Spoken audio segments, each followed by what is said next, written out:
요즘 전쟁의 최전선은요, 더 이상 지도 위에만 있는 게 아닙니다.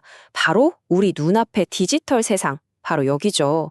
지금부터 아주 현실적인 사이버 공격 시나리오 하나를 가지고 단 한 통의 이메일이 어떻게 국가 안보의 핵심인 방산업체를 순식간에 마비시킬 수 있는지 그 모든 과정을 하나하나 뜯어보겠습니다. 이런 최첨단 군사 장비를 만드는 조직들은 그 자체로 엄청나게 가치 있는 표적이에요.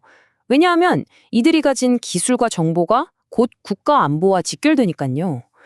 그러니까 당연히 아주 정교하고 집요한 사이버 위협의 주된 먹잇감이 될 수밖에 없는 거죠. 자, 그럼 이야기의 첫 장을 열어볼까요? 이 정교한 공격이 도대체 어떻게 시작됐는지 제대로 이해하려면 먼저 공격 대상이 누구였는지, 그리고 그들을 노리는데 어떤 교묘한 무기가 사용되었는지부터 알아봐야 합니다. 방위산업 기반, 흔히 줄여서 DIB라고 부르는데요. 여기서 중요한 건 이게 꼭 이름만 대면 알만한 거대 기업들만 말하는 게 아니라는 거예요. 군수품 공급망에 없어서는 안 될 수많은 중소기업들까지 전부 포함하는 아주 넓은 개념입니다. 그리고 바로 이 점 때문에 이들 중 단 하나만 뚫려도 마치 도미노처럼 전체 안보 시스템이 흔들릴 수 있는 거죠. 이번 공격에 사용된 무기는 바로 스피어 피싱입니다. 이건 우리가 맨날 받는 그런 광고성 스팸 메일하고는요, 아예 차원이 달라요. 공격 전에 목표물에 대해 철저하게 조사를 끝내고 딱 한 사람, 특정 개인을 겨냥해서 보내거든요. 아주 개인적이고 신뢰를 주기 때문에 훨씬 더 치명적이고 무서운 공격 방식입니다.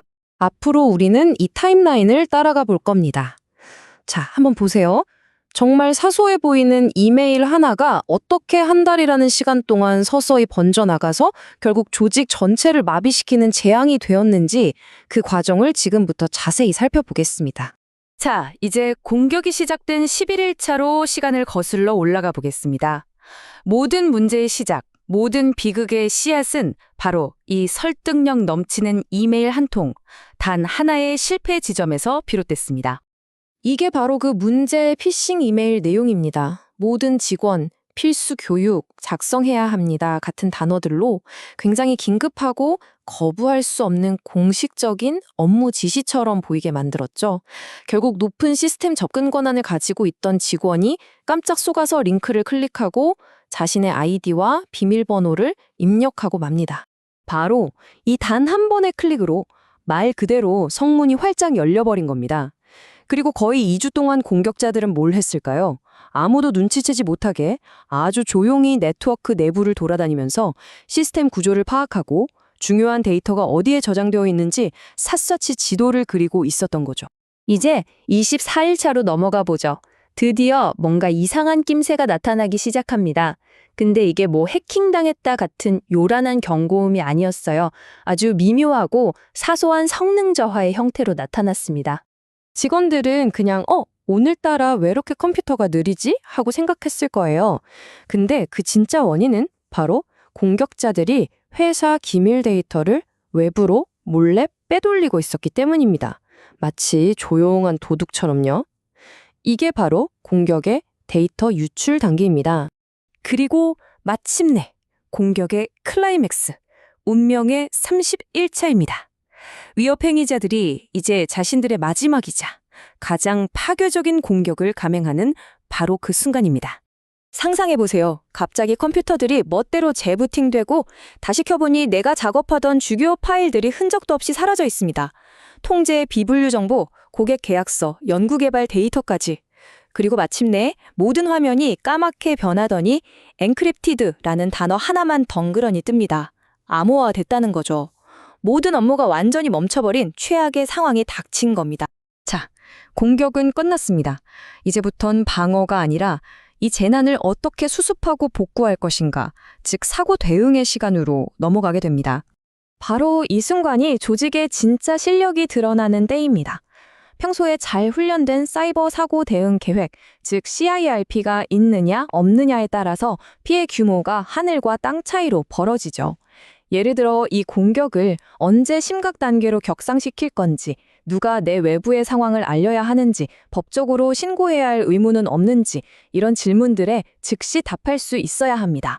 특히 방산업체라면 DFAS 252.204-7012라는 아주 중요하고 구체적인 법적 의무가 있어요. 좀 복잡해 보이죠? 쉽게 말하면 사이버 공격을 받으면 72시간 안에 반드시 국방부에 알려야 한다는 약속 같은 겁니다. 이건 선택이 아니라 반드시 지켜야 하는 의무예요. 기술적인 피해 복구가 끝이 아닙니다. 며칠 뒤부터 파트너사와 고객들에게서 전화가 빗발치기 시작해요. 우리 정보도 넘어간 거 아니에요? 이렇게 신뢰가 무너지는 거죠. 이 평판 손상과 신뢰 상실이라는 건 어쩌면 데이터가 사라진 것보다 더 큰 피해일 수 있습니다. 나중에 포렌식 분석을 해보니 공격자들이 웜이라는 악성 코드를 사용했다는 게 드러났습니다. 이 웜은 이름처럼 진짜 벌레 같아요. 스스로를 복제해서 네트워크를 타고 순식간에 다른 컴퓨터로 퍼져나가거든요. 시스템 전체가 감염되는 건 정말 시간 문제였던 거죠. 그리고 사건이 끝나도 정부에 대한 보고 의무는 계속됩니다. 자, 지금까지의 내용을 한번 정리해 볼까요? 이건 단순히 어떤 방산업체만의 이야기가 아닙니다. 우리 모두에게 그렇다면 우리 회사는 괜찮을까? 하는 질문을 던져주고 있죠. 이 시나리오에서 우리가 얻을 수 있는 가장 중요한 교훈은 바로 이겁니다. 이 모든 재앙의 시작은 결국 사람의 실수였지만 다단계 인증, 즉 MFA 같은 간단한 조치나 잘 짜인 대응 계획만 있었더라면 충분히 막을 수 있었다는 사실이죠. 가장 큰 위협은요, 종종 가장 기본적인 방어를 소홀히 할 때 찾아옵니다. 마지막으로 여러분께 이 질문을 드리고 싶습니다. 기술적인 부분부터 사람에 이르기까지 여러분 조직의 보안 체계에서 가장 약한 고리는 과연 무엇일까요? 한번 곰곰이 생각해보는 계기가 되었으면 합니다. 오늘 준비한 이야기는 여기까지입니다. 오늘 살펴본 것처럼 하나의 사건을 깊이 파고드는 이런 분석이 흥미로우셨거나 도움이 되셨다면 구독과 좋아요로 꼭 응원해주세요. 여러분의 클릭 한 번이 저희가 더 좋은 컨텐츠를 만드는데 정말 큰 힘이 되거든요. 시청해주셔서 감사합니다.